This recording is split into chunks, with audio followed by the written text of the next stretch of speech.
Part 69. Pharaoh Akhenaten, Philistines, Jews. This research was taken out from the Great Bible Fiasco, pages 242 to 244. Let's take a brief look at the origin of the Jews. History does not provide any solid evidence, but most historians refer to the Bible when dealing with the subject. The starting point for Jews and Judaism appeared to be from Pharaoh Akhenaten. He first abandoned the city of Thebes and founded a new city known as Amarna. He also dumped the belief of numerous gods to the belief in a one God, the Aten. He became the only mediator between man and God. Jewish scripture presented their prophets as mediators between Yahweh and the people. In the Bible, Vespasian appointed himself as God and Titus, Jesus, as mediator between him and the Jews. After the death of Akhenaten in 1353 BCE, the people destroyed the city of Amarna and returned to the city of Thebes. They destroyed all traces of Akhenaten and the one God belief. There is no clear history from the destruction of the city of Amarna and to the discovery of Akhenaten's tomb in 1907 CE. Attention to Akhenaten became known after 3,200 years. This research suggests that after the death of Akhenaten, a violent power struggle ensued between the believers of one God and many gods. This resulted in a split whereby approximately half of the people went back to Thebes and the other half settled over the Nile. If this was the case, then the Jews were Egyptians and they settled on their own land. The Greeks were in Egypt since the 7th century BCE. The Bible stated Jews were slaves in Egypt for 400 years. It pointed to the beginning of Ptolemy's reign from 330 BCE and concluded to 70 CE. This accounted for the 400 years. The Romans occupied Egypt in 30. The Bible does not mention the city of Amarna, but Vespasian did mention about the boundaries of Egypt. Genesis 15:18. On that day, Jehovah made a covenant with Abram, saying, "To your seed do I give this land, from the river of Egypt to the great river, the river Euphrates." Joshua 1:4. From the wilderness of this Lebanon, even to the great river, the river Euphrates, all the land of the Hittites and the great sea towards the setting of the sun will be your territory. Numbers 34:3. And your southern section shall be from the wilderness of Zin along the side of Edom, and your southern border shall begin from the end of the Salt Sea on the east. 1 Kings 4:21. And Solomon ruled over the kingdoms from the river to the land of the Philistines and unto the border of Egypt. They brought tribute and served Solomon all the days of his life. Ezra 4:20. And that there have been mighty kings over Jerusalem, who have ruled over all the lands beyond the river, and tribute, taxes, and tolls were paid to them. Joshua 2:24. And they said to Joshua, Jehovah has indeed given all the land into our hand. Moreover, all the inhabitants of the land melt before us. The verses made reference to the lands of Egypt. The Romans were the occupying power of the area.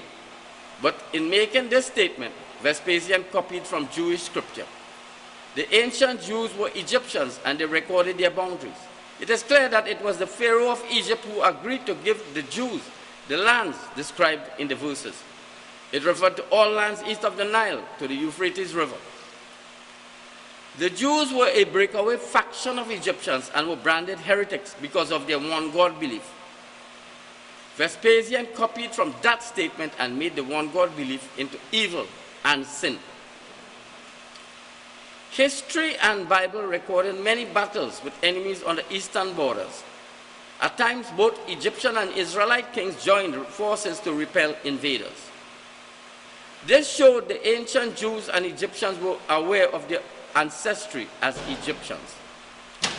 There were no hostilities between them during Greek rule, and both factions traveled freely. The Bible was very clear. The Jews left Egypt and went to Rome. It was Bible scholars' misinterpretation that the Jews left Egypt and traveled to Israel. Vespasian's agreement gave Jews lands from the Nile to the Euphrates. It suggests that both factions of Egyptians agreed that all lands east of the Nile belonged to the Jewish faction.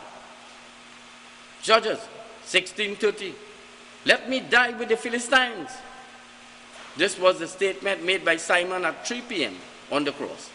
The only people die on that day were Jews. Genesis 26:14, "And he had possession of flocks and possessions of herds and a great household, so that the Philistines envied him." Titus looted everything from the Jews. The Jews, Philistines, envied Titus. 1 Samuel 27:1, "The best thing for me to do is to escape to the Philistines." 1 Samuel 17:36, "This uncircumcised Philistine would be like the one of them, because he has defied the armies of the living God." 1 Samuel 17:26, "Who is this uncircumcised Philistine that he should defy the armies of the living God?" The verses refer to Simon fighting against the Romans. 7th of the 9th century CE, Simon was a Jew. He disguised himself to escape from the cave he hid among the Jews. In this context, the Jews were the uncircumcised. The verses highlighted the Jews as Philistines. The war with the Philistines suggests Jews were fighting off invaders from the land of Egypt. The Bible described both groups as Jews and Philistines. David was Goliath, Philistine, and Jew. From 1150 BCE, the Egyptians' lands east of the Nile were described as Palestine. The Jews were known as Philistines since they settled there. The inhabitants of Palestine were Philistines, and they were Jews. History and Bible suggest that Egypt was separated into two parts. This demarcation gave Jews ownership of all Egyptian lands east of the Nile River to the Euphrates. 2 Chronicles 35:20. After all this, when Hosea had set the temple in order, Necho, the king of Egypt, went up to fight against Carchemish by the Euphrates, and Hosea went out against him. King Necho II and Hosea joined in battle against Nebuchadnezzar. 2 Kings 23:29. In his days, Pharaoh Necho, the king of Egypt, went up against the king of Assyria to the river Euphrates. And King Hosea went out to meet him. And when Pharaoh Necho saw him at Megiddo, he killed him. King Necho led an army to protect the Egyptian border at the Euphrates River. 2 Chronicles 35:21. And Necho sent messengers to him, saying, "What have I to do with you, O king of Judah?